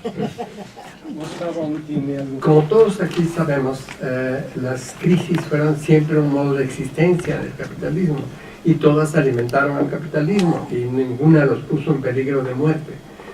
Estamos hablando de otra cosa que ya no pertenece al orden, a la clase de las crisis capitalistas con sus características. Ahora, aquí quisiera decir una cosa. Sabemos todos también que hace unas décadas el capitalismo se hizo global. Entonces la afirmación de la muerte del capitalismo se refiere a la muerte del capitalismo como sistema global. Ya no puede a escala global reproducirse en sus propios términos. Esto no implica que no haya montones de partes en todo el mundo, en todos los países, donde haya una empresa capitalista que puede invertir a la manera capitalista y despojar a la manera capitalista, y que se apropia de un territorio, de un bien, de lo que sea, para invertir en la contratación de fuerza de trabajo. Lo que ya no puede ser, esto es a escala global. Tomemos seriamente en cuenta lo que esto significa. Si uno va a Inglaterra, puede ir a saludar el lugar donde está la reina Isabel. Y esto significa que entonces sigue siendo Inglaterra una monarquía, porque está allí la reina Isabel, y hasta que la reina Isabel se muera, se acabará la monarquía. hay ciertas ceremonias que tiene que hacer el primer ministro con la reina y todo esto, pero todos sabemos que eso no es una monarquía. Yo creo que esto es todo lo que exige este análisis. Ver, ¿puede a escala global el capitalismo seguirse reproduciendo como capitalismo? Y en el análisis del poder que está asociado al capitalismo, estamos tratando, siento yo, al poder como si fuera una cosa, que está allí, que unos tienen y otros no, y que se puede distribuir, como dice el Banco Mundial, hay que empoderar a la gente. El poder es una relación, entonces hay que ver siempre que hablamos de poder, de qué relaciones estamos hablando, cuáles son las relaciones que están implicadas en un líder de un cártel específico, de qué poder estamos hablando allí. Y cuando estamos hablando de eso, entonces podemos empezar a ver que el poder de Peña es absolutamente irrelevante, es prácticamente inexistente, que las relaciones de poder asociadas con Peña ya se desvanecieron. Muy bien, bueno, yo quisiera... Damos otra sesión para discutir eso que acabas de decir. Yo quisiera cerrar con un par de ausencias y un pequeño comentario de lo que hemos estado trabajando nosotros en el observatorio. Ya lo dijo Márgara, casi no hablamos del Estado, y el Estado también requiere... Yo quisiera cerrar con un par de ausencias y un pequeño comentario de lo que hemos estado trabajando nosotros en el observatorio. Ya lo dijo Márgara, casi no hablamos del Estado, y el Estado también requiere una autopsia, si es que ya no, porque de ahí también depende hacia dónde vamos. Incluso pensando que el capitalismo ha muerto, necesitamos saber cómo murió para ver cómo vamos a avanzar. La otra ausencia, que es algo que nosotros hemos estado trabajando justo en esta línea de que el capitalismo ha alcanzado sus límites internos y externos, es el tema de la crisis ecológica, que de pronto la despachamos con demasiada rapidez, pero que desde hace mucho tiempo, yo recuerdo que debe ser eso, el año 2000, en un grupo de trabajo de Claxo, donde también estaba Armando, estaba John Holloway, estaba Gerardo Lander, se hablaba del factor tiempo. O sea, la crisis ecológica no solo en el sentido de qué factores tenemos desequilibrados, rompiéndose, este último informe que fue tan repercutido en los medios del panel de expertos sobre el cambio climático, y que habla de que nos quedan 40 años. Ellos mismos lo están manejando. Bueno, el tiempo es un elemento que no podemos obviar. ¿Perdón? 2035 es el que ¿Le di demasiado tiempo? Sí. Bueno, para que no falle... En las últimas declaraciones lo bajaron al 2030, o sea que... Menos que eso. Nos va a tocar. Nos va a tocar. No. Bueno, esperemos que no. Por eso yo decía que el Nos 2040... han tocado muchas cosas, ¿eh? Algo que nosotros hemos estado platicando a partir de algo casi coloquial que nos planteaba también Anester, decíamos en algún momento cómo se resiste a la barbarie. Algo que también nos ha desarmado el capitalismo es esa posibilidad distinta de la llamada civilidad o civilización, de tener el terreno de la política como el único terreno donde se dirimen las diferencias, pero cuando te enfrentas a la barbarie, pues el terreno cambia completamente, ya no es lo mismo, es algo de lo que también habló Anester en su intervención. Y pasando, digamos, al campo del conocimiento, algo que nos permitimos nosotros casi como una travesura, es pensar en lo que casi nunca se quiere decir, o nunca se formula, es decir, la posibilidad de que no haya una salida en el sentido en el que estamos tejiendo y que supongo vamos a hablar en la sesión de mañana, una salida feliz, ¿no? Creo que uno de los pocos que lo ha planteado es John Holloway, pero casi siempre por la cultura de la izquierda es sí hay una posibilidad, es posible, ¿sí? Tenemos que... Y uno de los puntos que nosotros hemos estado trabajando justamente es la idea de que así como van las tendencias de la sociedad, a lo que asistimos es a la incubación de la guerra civil y que se empieza a desatar en todos lados. Es esto que llamaba con mucho tino Gustavo el nuevo fascismo, o estas tendencias fascistas, la vemos como esa guerra civil en ciernes, ya cada vez más desatada, donde estudios de ciertas regiones, bueno, no tenemos que ir a África para hablar de eso, pensemos por ejemplo en la dislocación que existe en Tamaulipas, o sea que es tierra de nadie, porque ya ni siquiera se sabe qué está pasando, Lo poco que sabemos nos habla de una situación sumamente violenta, pero donde también juegan las potencias económicas o los poderes económicos y un Estado que parece más este gobierno privado del que nos habla Mbembe, es más que una institución liberal, pues, ¿no? Habría que permitirse también pensar que quizá no tenemos los medios y las bases para encontrar una solución en eso que la cultura de la izquierda nos ha formado y nos ha formateado también para ponerlo en cuestión, pues, ¿no? Es posible que tengamos que pensar cómo resistir a la barbarie desde otro lado, ya no pensando en estas rearticulaciones, que era lo que discutíamos ayer, o nos contaba más bien Gustavo anoche, incluso ahora mundiales, la última, supongo que de eso vas a hablar en la sesión de mañana, del zapatismo, bueno, o del STLN en este caso, sino quizá son tendencias de otro tipo, en otra clave, menos formateadas, más caóticas, ¿no? Quizá esto que se habla del jefe delincuencial en San Luis, como algunas formas van a virar del bandidaje, que es algo que ya vimos en México, hacia, por ejemplo, la defensa territorial, o otro tipo de construcción de comunidades. Bueno, muchas gracias, de verdad, muchas gracias, estoy muy contento que hayan venido.